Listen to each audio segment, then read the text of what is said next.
Bonjour bien-aimés, me voici de retour après une semaine pour ma troisième capsule. Et aujourd'hui, j'aimerais vous entretenir sur la toute suffisance de Dieu. Dieu est tout suffisant.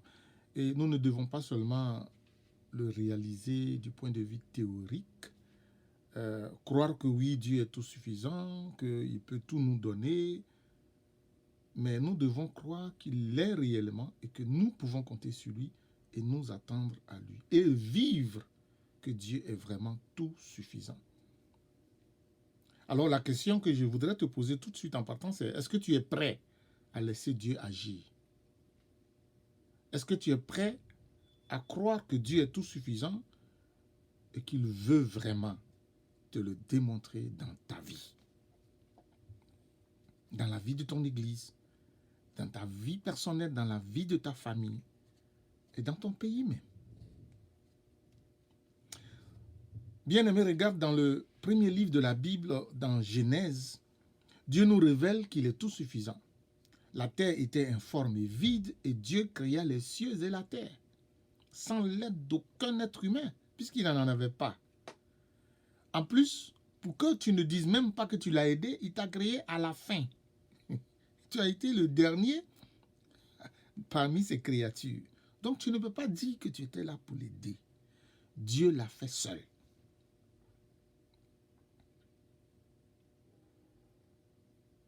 Alors je te pose une deuxième question. La première, est-ce que tu es prêt à laisser Dieu agir?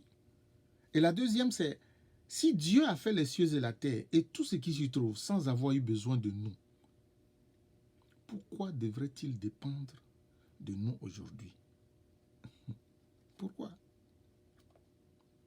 Est-ce que Dieu serait devenu moins puissant pour avoir besoin de notre aide?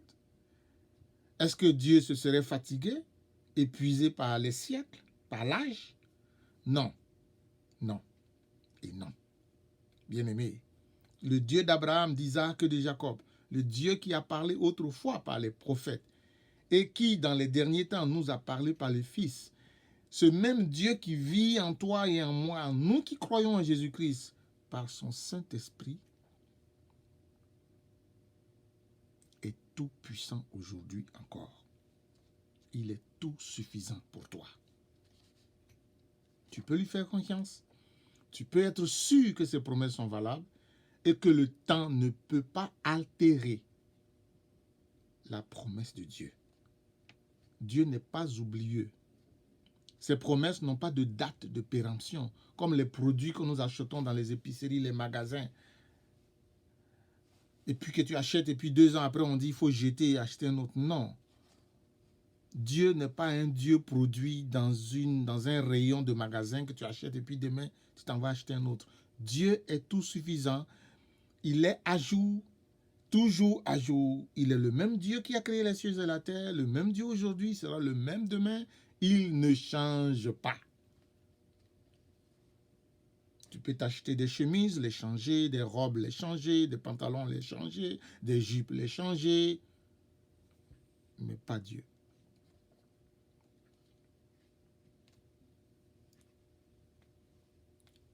Écoute Dieu et fais ce que Dieu te demande et tout ira bien pour toi. Et j'aimerais te donner l'exemple de Abraham. C'est très éloquent. Alors, dans Genèse chapitre 17, le verset 1, dans la version du sommet, il est écrit « Quand Abraham eut 99 ans, l'Éternel lui apparut et lui dit « Je suis le Dieu tout-puissant. Conduis ta vie sous mon regard et comporte-toi de manière irréprochable. Je conclurai une alliance avec toi et je multiplierai ta descendance à l'extrême. »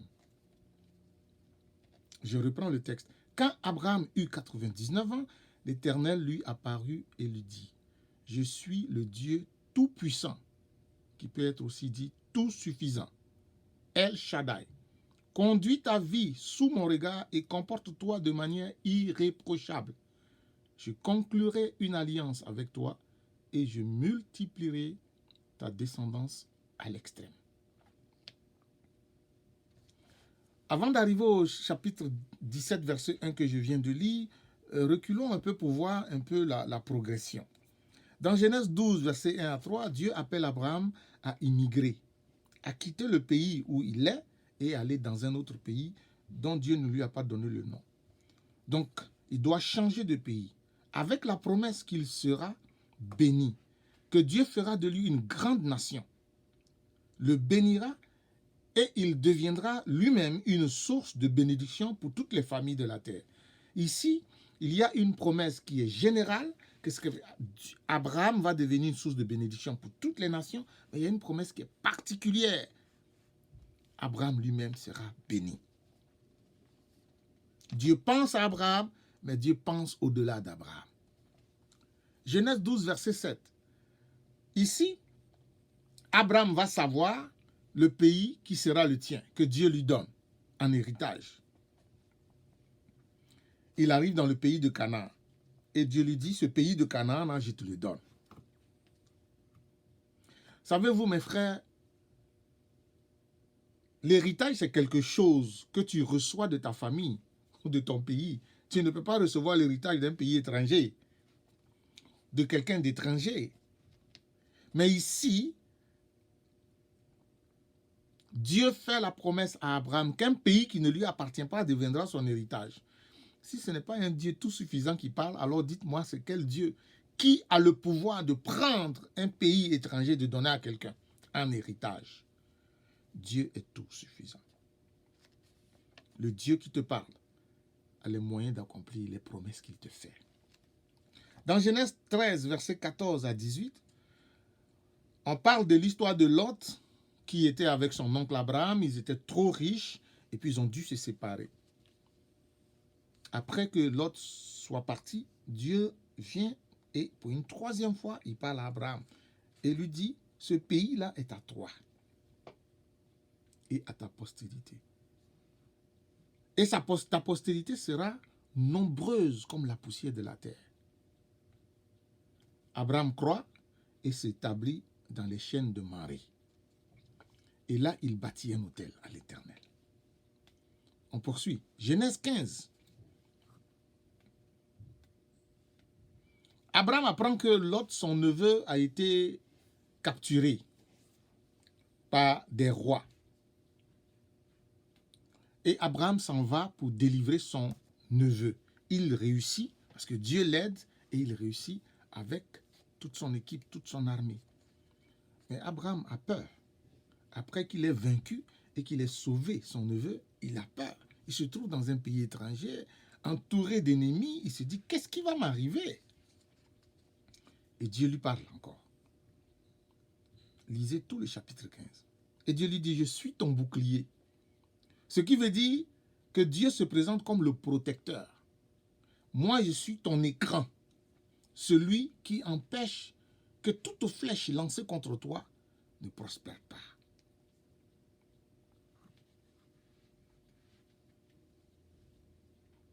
Cette fois-ci, Abraham fait savoir à l'Éternel que toutes les bénédictions que Dieu lui promet, la protection et tout ça, ce n'est pas suffisant. Parce que pour lui, ce qui est important, c'est d'avoir un héritier, un fils.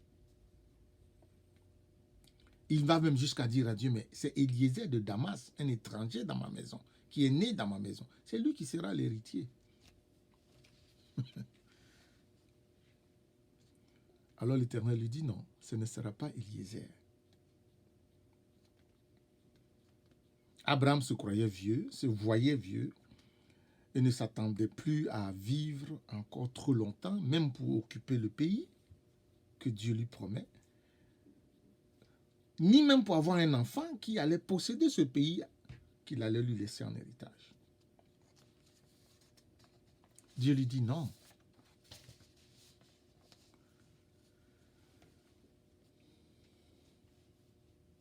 Je vais te donner un enfant. Alors Abraham lui dit, mais comment je vais posséder ce pays? Donne-moi un signe. L'Éternel lui dit, dans Genèse 15, ta descendance sera esclave dans un pays étranger. La descendance n'est pas encore là. Mais Dieu lui dit, ta descendance sera esclave dans un pays étranger. Bien-aimé, j'aimerais m'arrêter là un tout petit peu. Voyez-vous, C'est une révélation qui démontre que Dieu est tout suffisant. Abraham est vieux, Abraham n'a pas d'enfant, mais il n'a qu'une promesse d'en avoir. Mais Dieu lui dit que sa descendance sera esclave dans un pays étranger. Ça veut dire que sa descendance sera, qu'il en aura. Parce que pour qu'une descendance soit esclave, il faut qu'elle existe. Et c'est le Dieu tout suffisant qui lui le dit. Tu auras une descendance et elle sera même esclave. Ce qui n'est pas encore visible aux yeux d'Abraham est visible aux yeux de Dieu. Regardez, Dieu dit la même chose à Moïse. Quand Dieu l'appelle pour qu'il aille délivrer Israël en Égypte, parce que cette descendance-là est véritablement née et est véritablement devenue esclave en Égypte.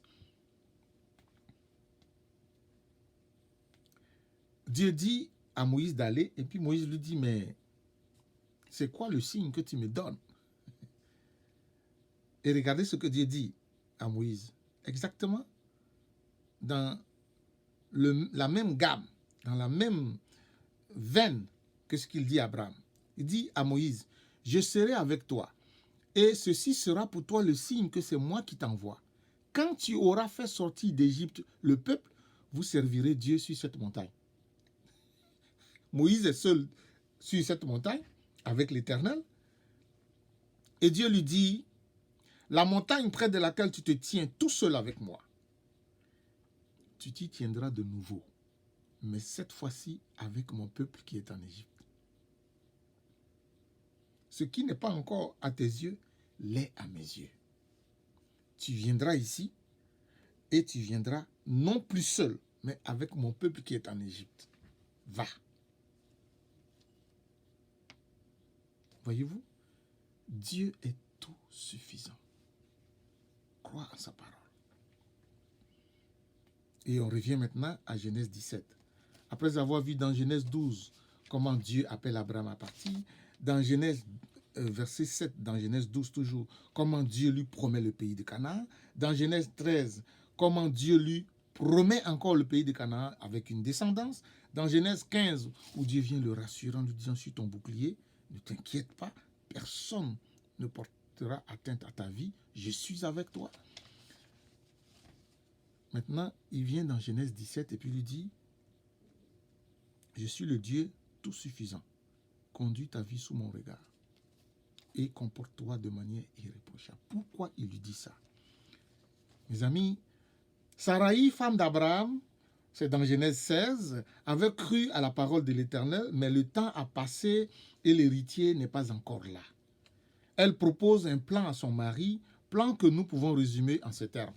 Ce sont mes propres mots. Abraham, les vieilles femmes comme moi n'ont plus de désir et ne peuvent plus porter de grossesse. Va vers ma servante Agar, elle est encore jeune et a tout le potentiel que je n'ai plus. Car non seulement je suis vieille, mais je suis aussi stérile. Certainement, Dieu me donnera un enfant par elle et tu auras un héritier. Voilà comment Sarah comprend la promesse de Dieu. Et Abraham est d'accord avec elle puisqu'il prend Agar. L'Éternel apparaît donc à Abraham dans un contexte où il croit avoir trouvé la solution à son problème. Parce que Abraham est allé vers Agar, il a eu Ismaël, et puis pour Abraham, l'héritier est là. Dieu a accompli sa promesse. Ben non. Ben non. Dieu n'accomplit pas ses promesses par tes plans. Il l'accomplit par ses propres plans. L'Éternel lui renouvelle avec grâce sans le juger, ni l'exclut de son plan, son alliance, et lui fait comprendre que son plan tient toujours. Son plan à lui, l'Éternel, tient toujours. L'enfant qu'il a eu avec Agar n'est pas celui de la promesse, mais l'enfant de leur plan. En fait, le mot traduit dans Genèse 17, verset 1 par tout-puissant, c'est le mot El Shaddai, qu'on peut aussi traduire par tout-suffisant. Dans la racine du mot Shaddai, en hébreu, il y a le mot poitrine, sein. Ainsi, comme une maman qui nourrit, pourvoit, fortifie et satisfait à tous les besoins de son enfant, El Shaddai signifie que Dieu est capable de prendre soin d'Abraham, de satisfaire à tous ses besoins et accomplir envers lui toutes les promesses qu'il lui a faites. Il en est capable.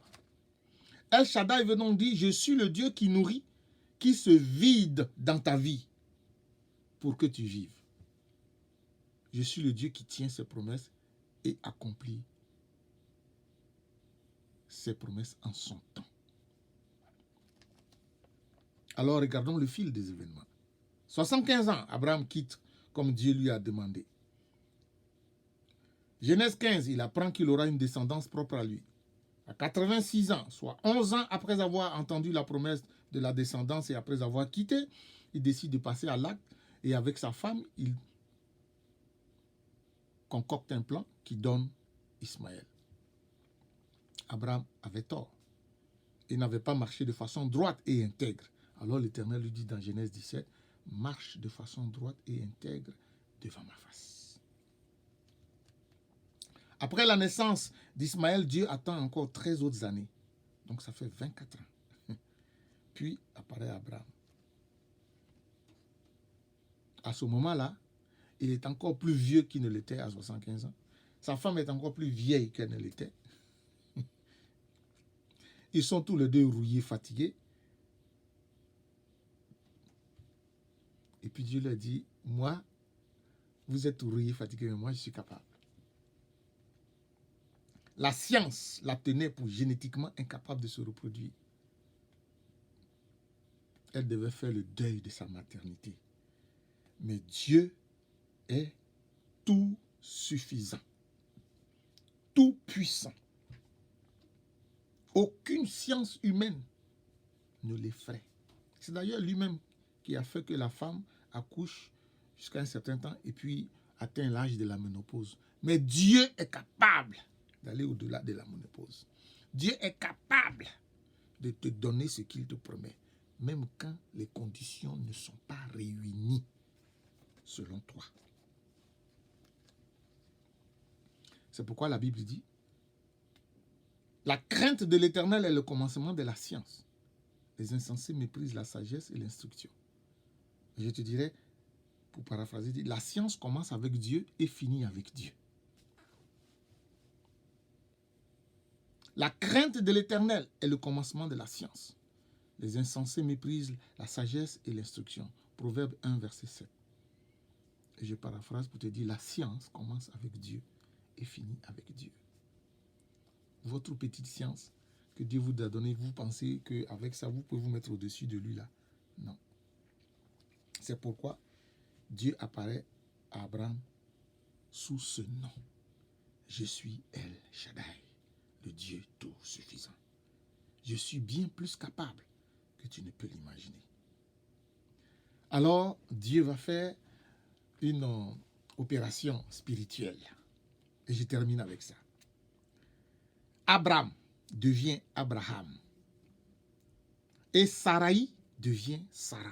C'est spirituellement puissant et important. Spirituellement, ça veut dire que le Abraham, qui ne pouvait pas engendrer, est mort. Maintenant, il y a une nouvelle personne, une nouvelle créature. C'est Abraham. Le père élevé, Abraham, devient le père d'une multitude, Abraham. Et puisqu'il s'appelle le père d'une multitude, il en aura. Le Sarai, qui ne pouvait pas accoucher, est morte. La Sarai est morte. Maintenant, il y a une nouvelle créature. Elle s'appelle Sarah. La princesse. Et elle va accoucher. Parce que quand tu es une nouvelle créature, il y a des nouvelles choses. Et dans ces nouvelles choses, pour Sarah, il y a la maternité. Ainsi, d'un homme et d'une femme usés, Dieu fait ce qu'aucun Dieu ne peut faire. Le Dieu tout suffisant. Dieu a donné donc à Abraham et à Sarah Isaac. D'Isaac et de Rebecca, elle-même stérile, Dieu a donné Jacob. Et de Jacob sont sorties 12 tribus. Bien-aimés, aujourd'hui, non seulement il est impossible de compter le nombre des Juifs sur la terre, c'est impossible, ils sont éparpillés, dispersés partout. Mais les Juifs spirituels, ce que nous appelons les chrétiens, ils naissent chaque jour que Dieu fait. L'Église de Jésus-Christ, qui subsistera, c'est d'elle que je vous ai parlé la semaine dernière, que Jésus bâtit, elle s'agrandit chaque jour. Et Dieu est à l'œuvre. Et vous ne pouvez pas compter le nombre de chrétiens. Dieu n'a pas demandé à 2 personnes de partir pour fonder une nouvelle nation. Il a demandé à Abraham seul. Dieu n'a pas demandé à 2 personnes d'aller faire sortir Israël d'Égypte. Il a demandé à Moïse seul. Dieu est tout suffisant. Avec peu, il fait beaucoup. Avec rien, il amène à l'existence quelque chose que tu peux voir. Quand le monde entier avait besoin de salut éternel, Dieu n'a pas envoyé une armée. Il a envoyé son Fils unique. Et par lui, le salut est possible. Tu peux être peut-être une personne découragée à l'heure que tu m'écoutes, désemparée. Tu as perdu tout espoir de voir ta situation changer, ton pays changer, ta famille changer. Tu ne sais plus si tes enfants peuvent sortir du bourbier, réussir. Je te dis cela au nom du Seigneur Jésus. Viens à moi. Marche à ma suite. Confie-moi ta vie et tout ce que tu as. Et fais-moi confiance. Je suis El Shaddai, le Dieu tout suffisant. Ce seul nom veut dire que je suis capable de transformer ta vie, ta situation. Avec moi, l'Éternel, il y a toujours de l'espoir. Même au milieu des ténèbres les plus épaisses. Viens à moi. Toi qui es fatigué, découragé, chargé, je te donnerai du repos. Et je ferai du nouveau avec toi. Que Dieu te bénisse et que tu entendes sa parole, que tu entendes son appel et que tu crois qu'il est tout suffisant pour toi, pour ta femme, pour ton frère, pour ta soeur, pour ta famille, pour ton pays, dès maintenant et à jamais. Que Dieu te bénisse. À samedi prochain.